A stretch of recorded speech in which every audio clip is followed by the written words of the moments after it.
Now I have nieces and I have nephews, and really hope that they can see that it's a possibility to access education, because Auntie Laura's there. But actually to stay in London, to stay in university, I had 8 jobs. I learned my leadership skills, I learned my communication, I learned how to interact with people through sport. So Almas Libres is an association to engage, educate and empower women and girls through urban sport, culture and technology. If there was that one woman feeling isolated and she saw an activity and she came along, and from that she didn't feel that she was alone, that's a job well done. The challenges for me right now is that I'm in a very senior position in Save the Children, but it also comes with its own stresses. I suffer with imposter syndrome, which I never knew what that was when I started out. I've also been a humanitarian in the field because I know that they suffer in silence as a humanitarian worker. You are so strong. I'm so proud of you.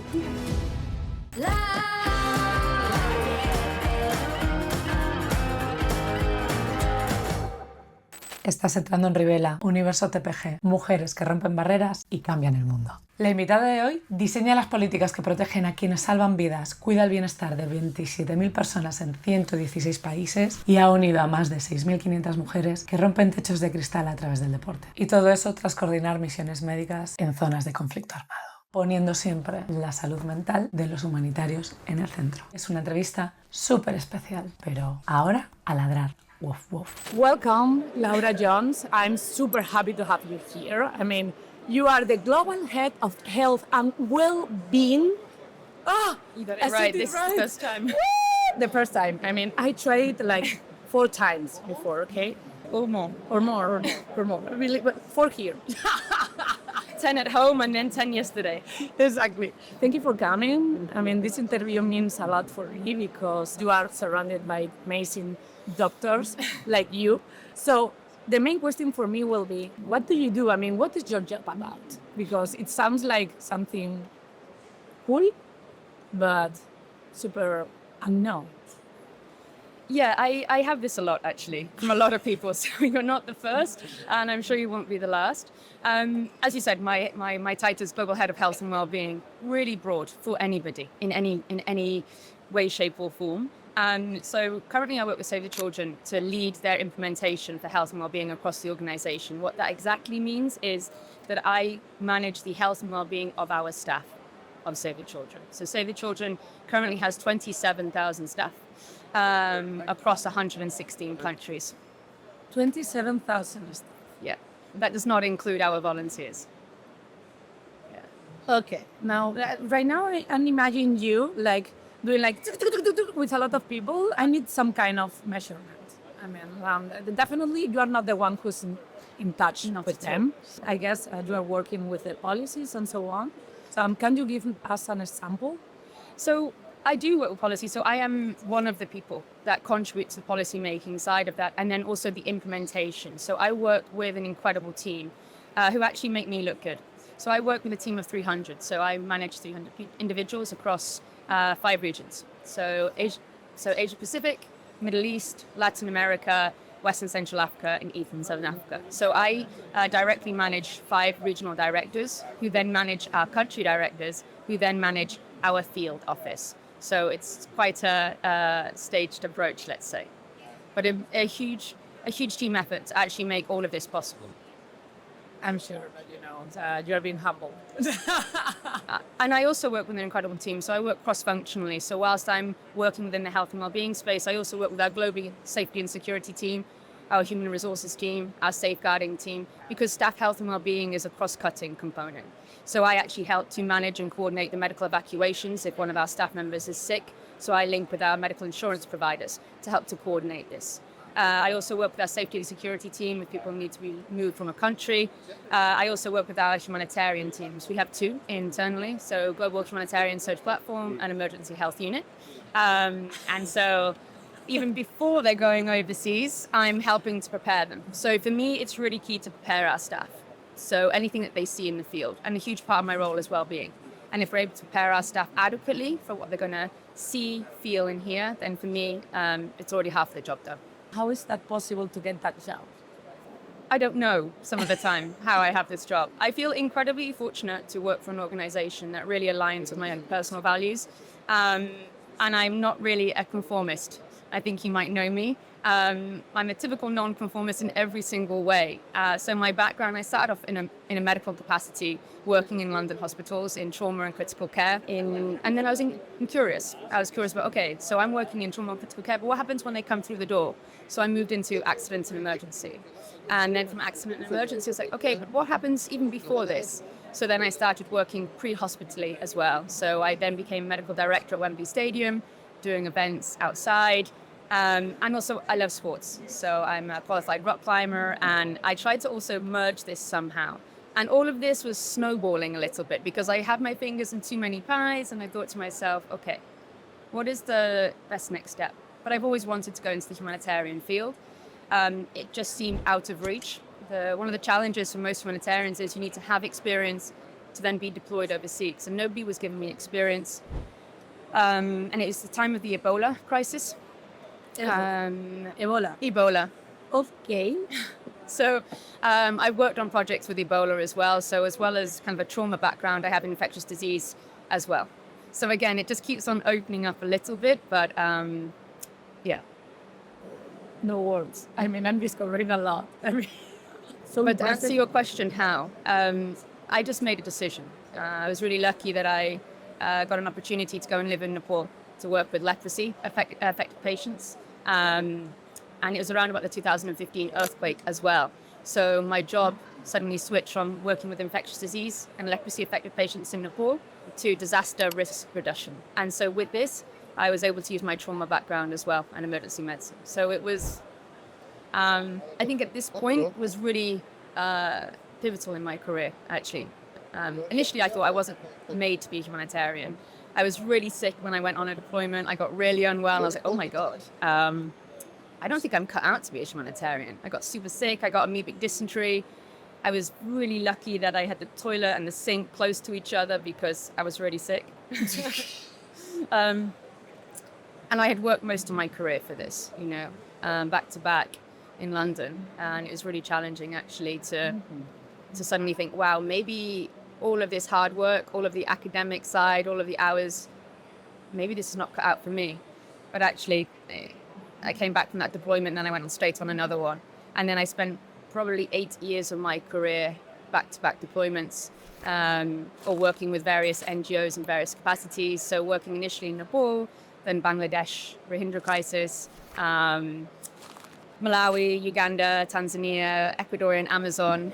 Oh my God. Places. This is so interesting that I don't want to say anything at all because I don't want to interrupt Go you. for it. Yes. No. I mean, from those experiences, what would you say was the most meaningful? For me, it's always been the same. It's connecting with the culture. I am a white Western person, and I'm very lucky that when I'm deployed overseas, I work with local nationals. And local nationals are the majority of the workforce in any NGO. Save the Children, for example, 97% of our staff are national staff, so individuals born and bred in that country. So they know so much more than me. So when I'm going to the country, I always feel so grateful for the opportunity to connect with them and that they welcome me. And it's the same. I've never had a negative experience within my deployments. So yeah, that was probably the most meaningful for me. Why did you choose to be an actor? I think for me, it was more that the career path chose me. I've always been involved, even from a young age, in helping others, getting involved in initiatives, mostly sports related. But unfortunately, I come from a background I wasn't able to afford university. And then the opportunity came up as a result of sport that I had a bursary. And from that, I was lucky to access education. But why specifically kind of a nursing medical path? For me, that's it. I feel so full inside my soul just as a result. So, yeah, keep talking.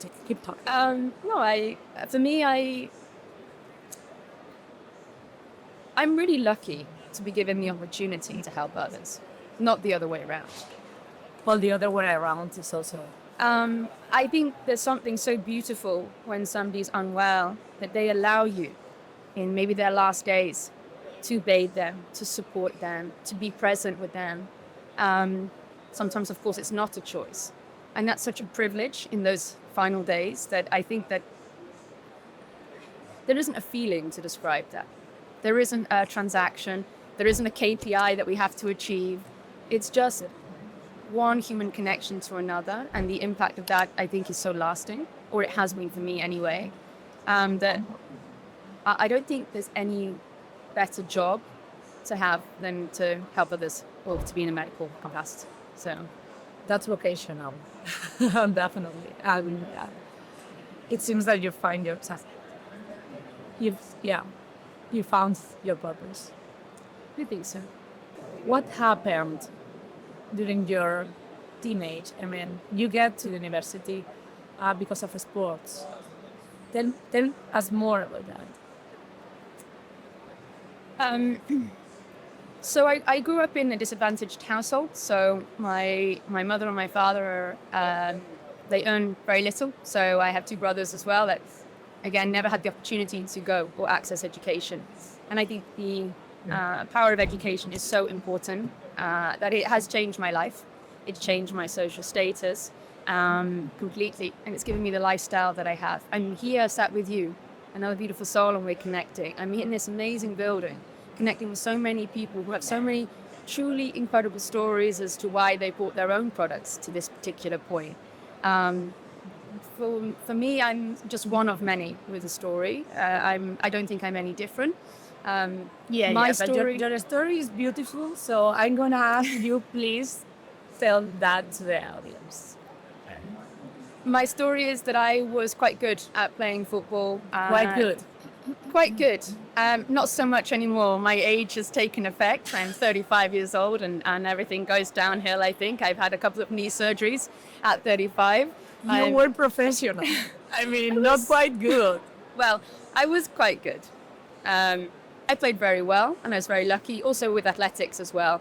I was, again, running for the national team in Wales. I was playing sports. It came really natural, but that was also really lucky. And it is luck in some respects, and it was also hard work at a later point in life. I don't dismiss that. I definitely work hard for what I've achieved, but also there is a point in life where you also connect to people that help you. I was extremely lucky as a young person that I connected with somebody who engaged me in football, who enabled me through that sport to learn so many skills such as leadership, communication, although that can still be improved for sure. Even as public speaking, it's something that we're not taught naturally. This is the life skill that we really need to be taught in school, not to pass exams. That's what we do when we're driving. You teach us to pass our driving test. When I passed my driving test, I had no idea how to turn on my lights. Never driven in the dark. And it's the exact same in life. The life skills are taught in different ways for different people, but unfortunately, society has gone down a conformist route of we have to be within the closed four walls of a classroom to learn. I personally believe that we have different learning styles, and obviously it's well known. For me, it was sport. I learned my leadership skills, I learned my communication, I learned how to interact with people through sport. And as a result of that, interestingly, I failed my 4 university entrance exams. I was so nervous because I couldn't say my name. I failed my 4 university interviews. We have 5 in the UK because I couldn't even say my own name. I was so nervous. So nervous. Really? Yeah. You wouldn't believe looking at me now. Everybody says the same. It's like, it's impossible. Yeah. But I got to the point of having the interviews to access university, and I couldn't even say my own name in some of the interviews. But it's interesting, again, the one university that I wanted, my number one choice, was in London. It was King's. And I don't know what happened that day, but I was able to say my name. It came fluidly. And so there is moments of luck. There is moments of maybe something kind of supporting you from behind, and your passion and your purpose. And in that moment, for me, that singular moment changed my life. Even to the point where I had the acceptance to King's, and I was like, wow, they make the wrong Laura Jones. So I phoned them, and I said, I'm really sorry, but this is, Laura Jones. And they were like, yes. Okay. Wow. And that moment, I don't think anybody will ever know that singular moment changed the course of my life. And having that news. I mean, what came after that, I had to have 8 jobs. Nobody hears the rest of it. That singular moment was amazing and powerful and impactful. But actually, to stay in London, to stay in university, I had 8 jobs. You have been working during your university, combining it with 8 jobs. I mean, can you tell us more about that? Sure. I mean, I wasn't fortunate at that time to have my parents support me. It was my decision to go to university, my choice, and I had to find a way to make that possible. To make that possible was probably impossible to start with. I had 8 jobs. I was juggling. It was really difficult. I don't know how I did it. Looking back, I was going from a night shift to university, back to university. I think there was 5 days at one point where I was just going back-to-back work. And I have to be honest, I really struggled sometimes when I saw my peers going to, the union bar afterwards or the sports bar and having drinks and connecting with each other. Sadly, I didn't have perhaps the university experience that some people do. And others probably the same as me. I had to go straight from my class to work. But I also see this as a blessing because the jobs that I had also really supported me. One of those was actually working at Wembley Stadium. In a stadium? Yeah, Wembley Stadium in the UK, which is the UK's largest stadium. They had a medical team. And I became a first aider because I wasn't a qualified medical professional at that point. And also that skill set in a different setting really supported me. And I wouldn't change anything. I think there's moments where I thought, I just want to go for a drink with my peers. I just want to go and play sports. And I couldn't. So my health was being impacted, my well-being was being impacted. I got really sick as well. I lost a lot of weight because I think one of my quotes during university, you're broke when you're eating breadsticks and you've stolen ketchup from McDonald's. So, and literally that was my life. I never told my parents. I knew that they would worry, but what could they do? In terms of their current position in life, they were in no financial position to support. So it was a big struggle. I could barely afford my rent. Even with the bursary, it only covered so much. But again, I feel really lucky because I had incredible tutors who believed in me. Do not tell your parents. Would you change that? No. Now I wouldn't, and the reason I wouldn't is because they would have felt guilty. I would have felt guilty that they felt guilty. And that would just have been an extra burden. You never told them? I never told my parents that I was struggling so much that I was unable to eat some weeks because I had no money. Again, I didn't tell them because of what would that have achieved? Nothing. It would have created incredible difficulties for them internally. And it was my decision to go to university. It was my decision that I wanted to go to London. I come from a really rural farming area. A family that had never been to university at that point. So I was trying to change a way and give options to my family in the future, hopefully. Now I have nieces and I have nephews. And I really hope that they can see that as a possibility to access education because Auntie Laura's done. But before that, even myself, I had no idea what I was getting myself into. I got lost in London every single day. I love the mountains. I'm not a city girl. And it was hugely impactful. Yeah. But also learning ways of being were different as well. I also became myself.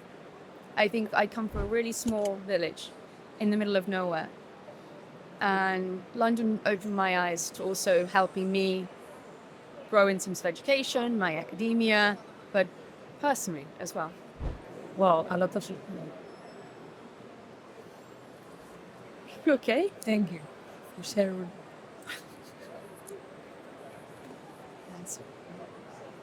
Come here.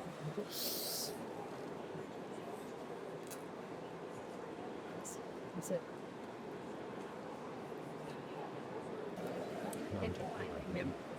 You are so strong. I'm so proud of you. Me he planteado muy seriamente si sacar esta parte por si acaso quedaba demasiado emocional. Y luego he pensado, ¿sabes qué? Si es que yo defiendo vivir desde la vulnerabilidad. Así que os la habéis comido. Lo siento. La Silvia emocional. Que no falte nunca. You are so humble and you are always thinking about the others the whole time. The whole time. I think there's a lot of people that do. There's a lot of Yeah, people. I know it might be. I mean, there is wonderful people that are around. It's also why the charity is so important to me. I think you realize now I was that person who didn't have that opportunity.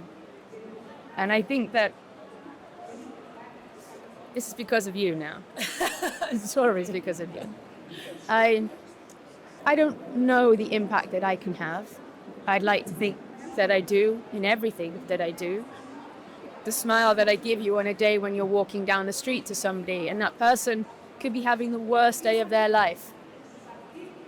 Just being kind to somebody because, we all struggle with mental health. We all do. If somebody tells me that they don't, okay, it's okay. We all do. And I really try to tread lightly through this beautiful world because of the opportunities that I've been given. And so for me, when I started Almas Libres, which it comes from these experiences that you hear now from the core of all of this. Because if I can help even a single person, imagine what they could do. And I was helped. I was helped so much. My second year of university, I wasn't strong. I went to my personal tutor and I submitted my notice to leave. I couldn't juggle working full time. I couldn't do my academia. I was failing in all areas of my life, or so I thought. I had to work, but I wasn't earning enough. I couldn't do the nighttime hours because I was also in the hospitals working on the other days. And for me, my clinical practice is so important to learn that I never wanted to jeopardize my patient safety. That I was like, I can't do this. I'm not cut out for this. I'm also not brainy enough for this. I'm not intelligent enough.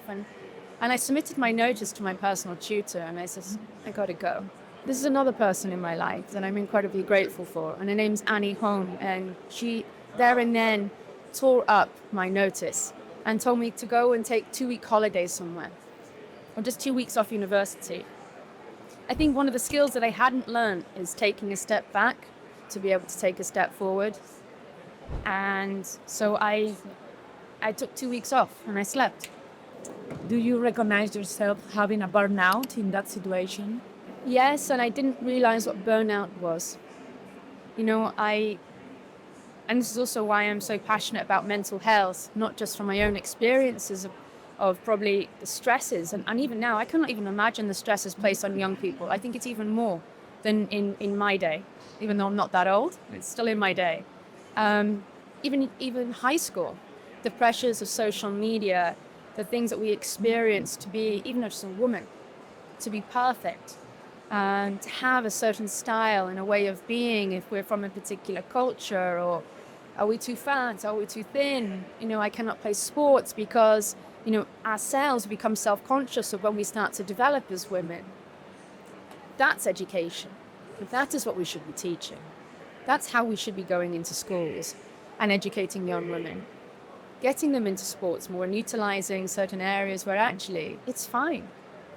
But we're in a society which believes that academia is just one way of being. Intelligence links to academia.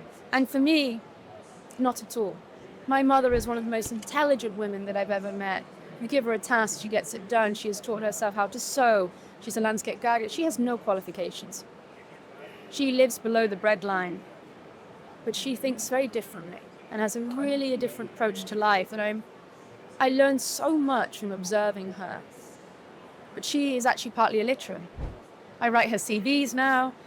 I do her cover letters. The truth is, we all can contribute to each other. That's my contribution to her. And her contribution to me is actually probably giving me my hands-on, right, as a mother, teaching me things.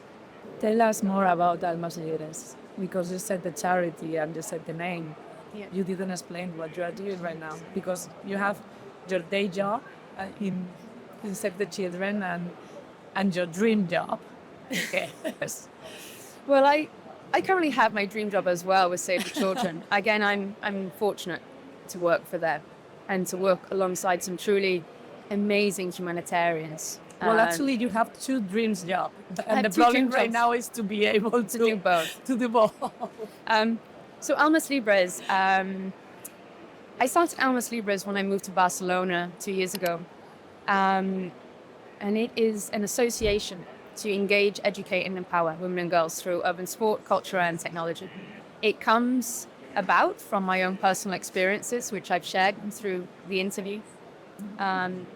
Also, as a result of my experiences as a humanitarian as well. The impact of sport cascades through every single culture.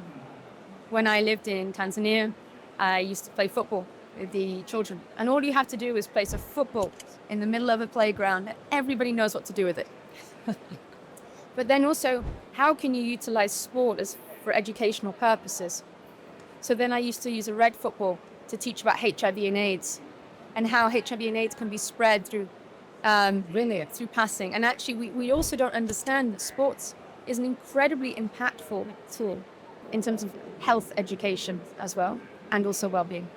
So for me, Almas Libres was set up for those reasons, but also because I'm a woman who loves sports and I want to connect to like-minded souls. I get so much from sports. My day-to-day consists of that. I guess in that point it's important and relevant to say the achievements that you had with Almas Libres, because in 2.5 years, how many members have been taught by your sessions? I've been incredibly fortunate to have the support of the Barcelona community, as somebody's also not from here. We've had, in last year alone, we engaged more than 3,000 women just from the Barcelona community. Okay. In terms of members, we currently stand at 6,000. In 2 years. In 2 years, yeah. And we're growing every single day with amazing women that come on board of the project, who also want to have an impact in the local community. But also we want to go more than the local community. We want to create a global community. As somebody who's not from Spain, I come from London, I would have loved to have had something like Almas Libres moving to Barcelona, where I can easily enter into a community of strong, fearless women who love sport, who come together, who empower each other just through their own skill set. It doesn't need to fall even within those 3 pillars. I can sit with you and I get so much from that interaction over a coffee catcher. And I hope that sense of belonging, when some people don't have that, is impactful in itself. Remove the sport, remove the culture, and remove the technology. If we can just connect individuals and they can go away and they can build something or they can create something, and that ripple effect that we all have by just connecting, in itself, it really inspires me, actually. It really inspires me. Imagine just bringing 2 people together who were not together before and what they can achieve. For me, that's enough. And I've always said if Almas Libres close their doors tomorrow, I'm really proud. I'm really proud to have had an opportunity to connect so many people. Hopefully, if there was that one woman that one day and that one time in her home, feeling alone, feeling isolated, and she saw an activity and she came along. And from that, she didn't feel that she was alone and she was no longer isolated. I think that's a job well done. Or I hope to think that that's a job well done. That's a job well done. How many sports do you have right now? In the community, we host weekly events. So we have 4 sports: football, basketball, surf skate, and boxing. Boxing. Ooh, that's new. And also climbing has coming in. As a climber, I couldn't miss that one out. That would be too much. We also host monthly events where women come together for leadership evenings. What if it all goes right? What if you don't get fired? What if you find the love you deserve and it lasts? What if your plane lands safely? What if everyone shows up to your party? What if the recipe turns out great? What if you don't disappoint them? What if they love you anyway? What if you've got so much time left? What if you talked just the right amount? What if everyone had a great time because you were there? What if you take that chance and it works out? What if time keeps passing and it's wonderful? What if you don't regret telling them? What if you don't regret any of this? What if your grief makes you stronger? What if the end of that isn't the end of you? What if you exceed all expectations? What if the kids turn out just fine? What if your trust doesn't get betrayed? What if that wasn't a waste of time after all? What if you're not alone forever? What if you're not only enough but the perfect amount? What if you were hopeful as often as you were worried? What if changing the narrative changed your entire perspective? What if it all goes right? In Barcelona, I guess, right? Yeah. So all of the activities are currently based in Barcelona, but we also do trips. We host surf trips and snowboarding trips that are outside of Spain. And yeah, they've been incredibly successful this year. I went on our snowboarding trip, a group of 15 women coming together, incredibly empowering because half of them have never snowboarded or skied before. Wow. And so to hear what that was and meant to them was a nice feeling coming away. A couple of injuries as well, but hey. Well, you know, that It's sometimes snowboarding. it happens. It's that snowboarding. It's complicated. Sometimes There's a video of me falling, and this all you can hear is As a snowboarder and a skier, I know the feeling, okay? And my knee knows the feeling too. Yeah, so- I had I was black and blue coming. The snow this year is not great, so it's a bit tough. What's next for you now? I mean, right now. Do you miss something? I miss being deployed in the field. You deployed on the field. I miss being deployed in the field. So during my humanitarian career, I regularly used to be deployed, traveling overseas. I don't travel as much anymore. I think that's the problem with life. You become a bit more senior in an organization. I'm incredibly lucky to have my job, but I don't want to forget where I've come from. I'm medical. I love being with my patients. I love seeing that impact on the ground. I say often to my friends, I miss one thing. I need some more deployments under my belt first. And they may be coming up very soon. Very soon. Yeah. Wow. Something to tell? I mean, So, of course, we know there's a couple of situations happening across the world right now, but namely Gaza and Ukraine. And there's an opportunity for me to potentially go to Gaza. And I would not pass that opportunity if it was given to me. Y sí, se fue a Gaza. Unos meses después, Laura se convirtió en la primera mujer en el mundo en liderar una misión médica en Gaza. Y wow, una razón más para quitarme el sombrero. Pero continuamos con la entrevista.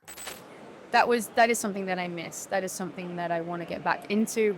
I think the leadership, I love being a part of it. But I think it's important that we also be in the field and in the ground still. And then what else do I miss? Well, I would love to have the opportunity to expand Almas Libres, to grow an organization that is a global organization that has an impact not just on one community, but multiple. The difficulty is that I would love to have a bigger team. And in the future, of course, I would love to step away and manage this full time. okay, you have a difficulty here. Maybe you might ask for something for Almas Libres. Maybe what kind of profile are you? It's going to be difficult in a podcast, no? You never know. Ask for help. I think that for me, the next step would be to expand Almas Libres and to have co-founders come on board to expand her. What profile do you need? I would love a woman who has come from a sporting background, who is passionate about innovation and impact through technology and sport. So business-minded, fearless. I think that I need a business-minded, fearless woman in leadership. Local, it's really important for me as well to have a person who's from where Almas Libres was born. So Spain, Catalonia, and to take her to the next level. Okay. Not difficult at all, right? Fearless, No. strong, business-minded sports. You never know, and the truth is, if you don't ask, that you will never know. I mean, o sea, que no entraron mama, diríamos en Galicia. O sea, I know that you understood that. Yeah, I've heard this one before. Yes. So yeah, well, if you know someone who matches that profile, please get in contact. Cool, 1, 2, 3, 3, 4. So the commentary that you can contact me in only. Is it going to be proactive? So call this one or call this one. Subscribe. No. Yes, subscribe. Do you know a little bit more about me now, Sylvia? Oh my God. A lot. We haven't had a coffee catch-up like this for a while. Never. How did you deal with so much stress? Because, well, your story is like, okay, definitely you have dealt with a lot of stress during your whole life. This is another stage, like us. I think I regularly suffer with imposter syndrome, which I never knew what that was when I started out. And these conversations are really important that we create them. Someone said, oh, you have imposter syndrome. But what is this? It's very early, very, very, very early in my career. And as I said, I've always been a typical non-conformist. I like to challenge ideas. I like to break down barriers. I like to understand why we're doing what we're doing, to understand how we can do it better. I think the challenges for me right now is that I'm in a very senior position in Save the Children that I'm incredibly grateful for. But it also comes with its own stresses. This is my dream job. And I think in 10 more years, it would have been the job that I can stay in for the rest of my life. Because I have a responsibility to my staff across the entire organization that is quite a heavy weight sometimes to carry. Because I've also been a humanitarian in the field. There are things that you see that you can never unsee. I have seen 12-year-old girls give birth. I have seen my colleagues die in front of me and held them. These are the discussions that are not often shared amongst colleagues and that I'm trying to open up the conversation in the humanitarian sector a bit more. I regularly struggle myself sometimes with understanding how I can help my colleagues better because I know that they struggle and I know that they suffer. And they suffer in silence regularly as a humanitarian worker because of the stigmatization around mental health within our particular sector. There is no places to talk openly about that. So many organizations, even the Sustainable Development Goals, have now included well-being as part of their goals, but it is still very much stigmatization, even from a global level, even as a Western individual. The difficulty that we have is also we work as Save the Children, but also many NGOs work cross-culturally. We work as Save the Children in 116 countries. Of those 116 countries, many of them don't believe in mental health or mental health is an issue. And so how do we then enable education about this? Because it happens. It's true. You know, one in 4 adults suffer from mental health, 1 in 10 children. As a humanitarian, significant number of us struggle with our mental health and we don't seek help because it may impact on our job. And actually, if it's disclosed, which we regularly encourage, I regularly encourage within my position that we shouldn't disclose. But even myself, I struggle to say, wow, I'm struggling. I need help. Because I'm also head of health and well-being. And maybe it's ego. Maybe it's the risk that I have. And I struggle to say yes. I really struggle some days to be a woman. I struggle some days to be a woman in my position with Save the Children because I feel that I'm failing.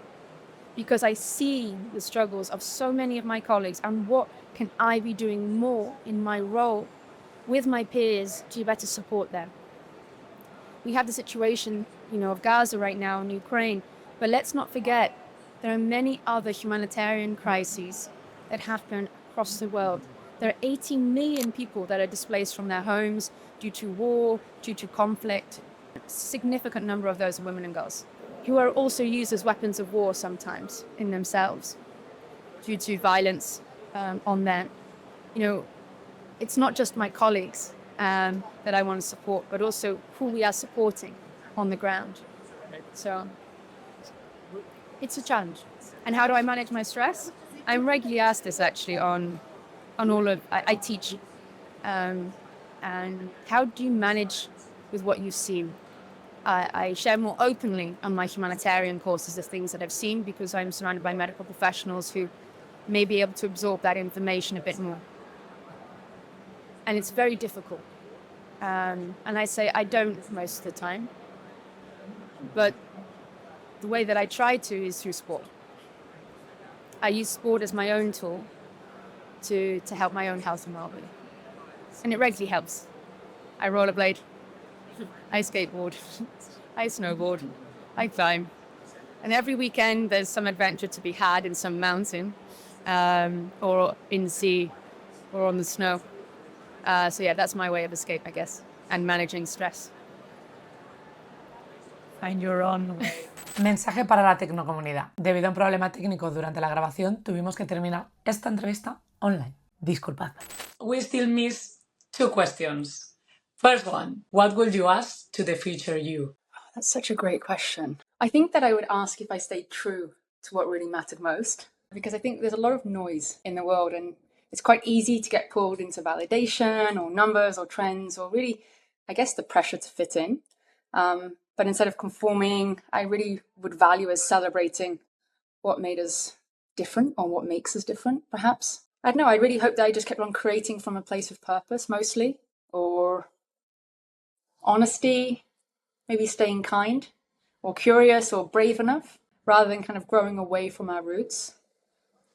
But yeah, I hope that in the future me is still grounded, maybe still dreaming. I don't know, maybe deeply in love with the process than anything else. The star one. What will be your hidden talent in a zombie awakening? But considering you are a humanitarian worker, that's hard because that's not hidden. Well, yeah, I think I'd still be out there saving lives, treating a few wounds, but somehow organizing some apocalypse kind of flash mob, you know, because the world's ending and we might as well make it fabulous as we're going out, right? With the stars, like with the stars and kind of bandages and some bold choreography on the side, right? Survival, but with a bit of style on the side. I think that would be my go-to. A lot of bridgy. Yeah. One hidden message that you will send in a bottle. Who are you when no one is watching? I'd always like us to keep on asking ourselves that question. And if somebody finds that in a bottle, I think that would be enough for me. There is no better way to end this interview properly, not like the last time. Sorry for that. Thank you so much, Lara. You are an incredible person. And as I said in the interview, you are super brave. Thanks, Sylvie. ¿Qué harías con lo que has vivido, sea privilegio, fracaso o golpe duro, para que otra persona tenga la oportunidad que tú nunca tuviste de pelear a pulso? Mis aprendizajes de hoy. Mira tu propia biografía con honestidad, reconociendo privilegios, traumas y talentos para convertirlos en tu motor de cambio. Entiende que la resiliencia no es aguantar por aguantar, es redireccionar energía del dolor hacia proyectos que trasciendan en lo individual. Y ojo con los costes internos, porque hoy urge más que nunca normalizar el autocuidado y velar por la salud mental, sobre todo en entornos de alto rendimiento, como el emprendimiento. Porque un corazón en paz late más fuerte para cambiar el mundo. Inspírate, atrévete y cambia el mundo. Nos vemos en 2 semanas.